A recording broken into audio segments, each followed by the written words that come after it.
2 लाख कट्टे किसी सेलर ने मंडी में हरियाणा की में खरीदे। 2 लाख कट्टे का चावल लिया यूपी से, बिहार से, और यहां दिखा दी 4 लाख कट्टे की खरीद। और 4 लाख कट्टे की जो खरीद एक सेलर मालिक ने दिखाई, पूरा का पूरा 2379 में चढ़ेगी। वहां 1 रुपया कम नहीं। 400 रुपये तो 18 पे कमावा, भरले 1000 रुपये कमावा। या यूं इतना बड़ा घोटाला बगैर सरकार की सहमति के, बगैर सरकार के कमीशन के हो ही नहीं सकता। भूमिहीन लोग है, गांव में रहते हैं, उन्हें भी दिहाड़ी नहीं मिली, खेता में पानी चढ़ गया। इसलिए सभी भूमिहीन जो लोग हैं, जो मजदूरी करते हैं, उनको 3 महीने की मजदूरी के बराबर पैसा दिया जाना चाहिए, ताकि उनका भी जीवन बसर सही। इस प्रदेश का कृषि मंत्री जो किसानों में काम करे है नहीं, उनकी के कव है, ये तो मुंह अंडे है, मेरा अगर कोई किसान आया नहीं, ये तो इनका जमीन ही नहीं है। फर्ज लिया हुआ तेरी तो बड़ा किसान होगा, हम भी अपनी फर्ज दिखावांगे। हम किसान हिंदुस्तान के अंदर मात्र 8% किसानों का प्रदूषण में हिस्सा है, 92% दूसरे मद हैं, उनके ऊपर तो कभी कोई बोलता नहीं। किसान का खुद मायना इतना दिखा है, यह सारी की सारी बकवास है। गिरदौरी की न्यू तो दिखाई देगी, या 100% इसमें पानी तो डूबगी हुआ तो दिखाई देगी, जिसकी दिखे 3-3 आंगन बैल है उतनी दिखाई देगा। दोस्तों आज हम पहुंचे हैं बरवाला में, जहां पर किसानों ने एक पंचायत बुलाई है। जो बरवाला का एरिया है वो अभी भी पानी में डूबा हुआ है, उसको लेकर और मुआवजे को लेकर यहाँ पर एक पंचायत बुलाई गई है, जिसकी अध्यक्षता किसान नेता सुरेश कोची कर रहे हैं। आओ सुनते हैं कि क्या होती है बात। प्रधान जी, आज किस विषय में आपने इतनी बड़ी पंचायत बुलाई है? देखिए, आज जो हिसार जिला के अंदर एक बीचों बीच एक बेल्ट बन गई, लगभग 50 गांव फलते बिल्कुल तबाह होगी। उन गांवों में तो 1-1, 2-2 आदमी बुला करके सबसे चर्चा करी। सबसे पहले तो मैं सारे गांव में खुद जाके आया था, लेकिन वहां एक बात निकल के आई थी कि सारे गांव में तो एक बार एक जगह बुला के कोई रणनीति बना लो। आज उन सभी गांव को बुलाया गया और सबसे पहले तो ये पूछा गया भाई हमने संघर्ष करना चाहिए या नहीं करना चाहिए, क्योंकि इन हिसार जिला के गांव में जो फल राजे है उसका कोई प्रबंध नहीं है। पानी आ गया लेकिन उसका कोई प्रबंध नहीं, पानी निकालने का कोई ठोस प्रबंध नहीं है। आपके एरिया में देखा होगा, हमने जाना और 10-10 बीटी धरी है, पानी चढ़ जाए बटन दब दे, सारा का सारा नरम भगा दे। महाराज तो 2 महीने हो गए कई गांव में, तो बाबा रामपाल ने थोड़े पाइप दे दिए, थोड़ा बहुत पानी घट गया, मगर कई गांव में तो भी बुआरा नहीं होता। पहली हमारी मांग ये थी कि जो बाढ़ आती है उसका ठोस प्रबंध किया जाए। दूसरी हमारी मांग ये है, जो प्राकृतिक आपदा राहत कोष का 15,000 रुपये प्रति एकड़ किसान को मुआवजा मिलना वो बहुत कम है, उसको बढ़ाया जाए हरियाणा सरकार से मांग। तीसरी हमारी मांग ये थी कि जो भूमिहीन लोग हैं, गांव में रहते हैं, उन्हें भी दिहाड़ी नहीं मिली, खेता में पानी चढ़ गया। इसलिए सभी भूमिहीन जो लोग हैं, जो मजदूरी करते हैं, उनको 3 महीने की मजदूरी के बराबर पैसा दिया जाना चाहिए, ताकि उनका भी जीवन बसर सही चल सके। इन तीनों मांगों को लेकर के आज हमने सारे गांव में 2-2, 3-3 आदमी बुलाए, एक कमेटी का गठन किया। वो कमेटी अब सारे गांव में जाएगी और इन सभी गांवों ने मैं जाके दोबारा संपर्क करके फिर आगे आने वाले अभी 8 तारीख को दोबारा फिर मीटिंग करेंगे। उस दिन हम आंदोलन की घोषणा करेंगे। आज तो इतना ही था, क्या हमने लड़ना चाहिए या नहीं लड़ना चाहिए, तो सारा भाईचारा ने कहा हाँ हमने अपनी मांग उठानी चाहिए। और ताकि अगर देखो परमात्मा का तो हाथ नहीं हटता, बारिश तो करा कितनी हो जाए, बारिश हो जाए तो उसका उतरे भी तो पानी के सारे 2.5 साल नहीं मरेंगे लोग।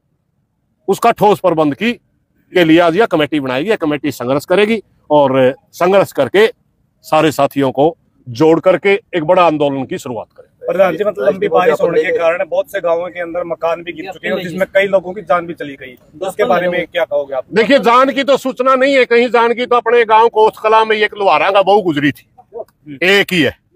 हमने मकानों की भी ये ज्ञापन आपके इसमें मकानों की भी डिमांड कर रखी। जो मकान गिर गया उसका भी तुरंत प्रभाव से आप 5 लाख रुपए दो, जो पशु मर गया उसका 1 लाख रुपए दो।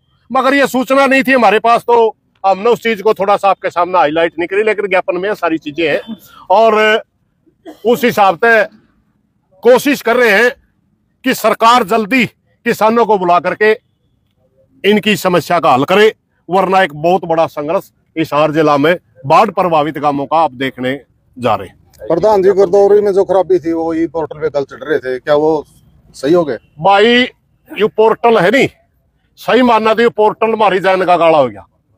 आदत घने किसानों ने पोर्टल का कोई बेरा पड़ता, कद खुला है कद बंद हो जाए है। कोई पड़ोसी बतावे पोर्टल खुल रहे हो बात इतने बंद पावे है, फिर अगले दिन खोल दे घंटा 2 घंटा है किसी शाना में मिल जाए, फिर बंद पावे है। फिर उसकी साइट बिजी होने वाला जमा तकड़ा संकट या तो बीमारी है प्रधान वो मोर साहब है, इस बीमारी से तो हमें बात सुनो। एक मैं सरकार से एक प्रार्थना करना चाहूंगा, पहले इस सरकार आने से पहले फसल मरने का सिर्फ एक ही नॉर्म होया करता, पटवारी खेत में जांदा पटवारी लिख देंदा इस किसान की फसल मर गई उतनी मुआवजा मिल जाता। अब गिरदौरी भी करवाएंगे, अगर बीमा करवा रखा है तो क्रॉप कटिंग भी देखेंगे, अगर ये दोनों में नुकसान आ गया तो फिर ड्रोन मैपिंग करेंगे, और अगर तीनों में नुकसान आ गया फिर उसका न्यू कहेंगे पंजीकरण में देखो इसके दाने बिक रही है कि नहीं बिक रही। ये तो भाई दिन दे तो गणेर हो जब न्यू दिखन ला रहे 5-5, 6-6 फुट पानी चढ़ रहा है भी बोले पोर्टल पर दो रहा पानी तो इतने गुजरे नहीं, पोर्टल तरफ पटवारी को नहीं महकमा किस लिए है, क्यों दे ना तनख्वाह। की जमीन है पूरा यूपी वाले ने पंजीकरण करा गया, इसका क्या इलाज है?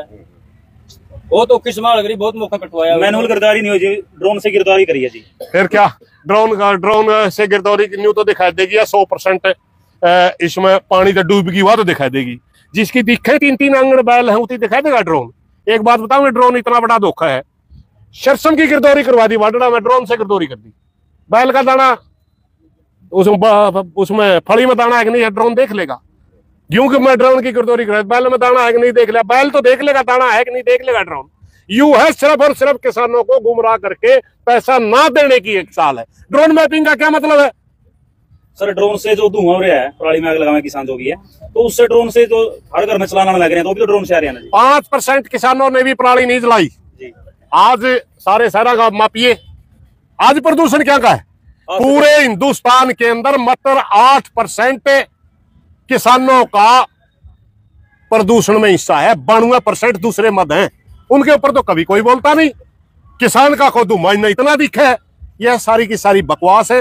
किसान सरकार के नीति बनाने वालों को केंद्र में नहीं है, मात्र उद्योगपति इनके केंद्र में है, सरकारें लुटवारी है, उद्योगपति लूट रहा है।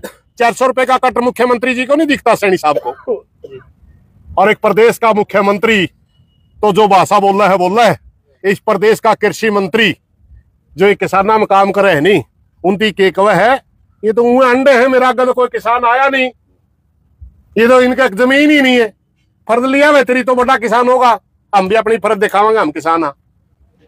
400 रुपए का कट किस हिसाब से है पूरा हरियाणा की मंडियों में, उसमें कौन कौन दोषी है? 12,000 करोड़ का घोटाला सेलर मालिकों का करनाल में पकड़ा गया, अकेला करनाल में, तो कितना बड़ा घोटाला होगा? क्या सरकार की सहमति के बगैर हो सकता है? सरकार, सेलर मालिक और ये सारा डीएफएससी वाला ये सारा महकमा मिलके और पूरी तरह लूट में शामिल है। भाई प्रधान जी, मैं बात करूं नरमा की बात, 7860 रुपये जो है एमएसपी का रेट तय कर है, लेकिन सीसीआई की जो खरीद हो रही बरवाले के अंदर, लेकिन एक भी किसान की खरीद नहीं हो रही। इसके सीसीआई के जो नॉर्म है, हाँ मैं बरवाला मंडी में जाए भी रुक के मार जाएंगे खरीदो, सीसीआई ने नॉर्म इसे बना रखे किसान की फसल वाले आयुष्मान दिए नहीं, फिर जो सीसीआई में किसान की फसलें नहीं आती, किसका एमएसपी दे रखा है?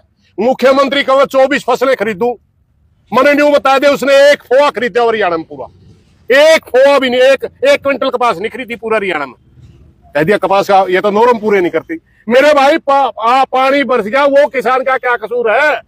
टिंडा गड़ गया तो वो किसान का क्या कसूर है? किसान तो जीसी होगा ले आया, बोले ये तो लंबा रेसा नहीं है इसमें। ये भाई मूर्ख बना रहे हैं लोगों का, इतना खरीदना नहीं है कुछ, और मूर्ख बना के लूटन लाग रहे हैं भाई, और किसान लूटन लाग रहे हैं, क्योंकि जिस मौके सरकार को सजा देने का समय होता है उस समय हम जातियों में बट जाए, वरना इनकी क्या हिम्मत है। इलेक्शन के समय तो सैनी साहब ने ये भी कहा था 3100 रुपए की, इस मौके इलेक्शन का समय था, मुख्यमंत्री जी ने कहा था 8 तारीख थी वो, 8 नवंबर के बाद पूरे प्रदेश का धान 8 अक्टूबर के बाद 3100 रुपए बिकेगा। सैनी साहब के में शर्म आवा है, 21 से भी खरीद रहे हैं केकड़िया, एक घोषणा करी प्रदेश के अंदर 24 फसलें एमएसपी पे खरीदी जाएंगी, देश में सबसे ज्यादा। पहली बात तो हरियाणा में 24 फसलें नहीं होंगी।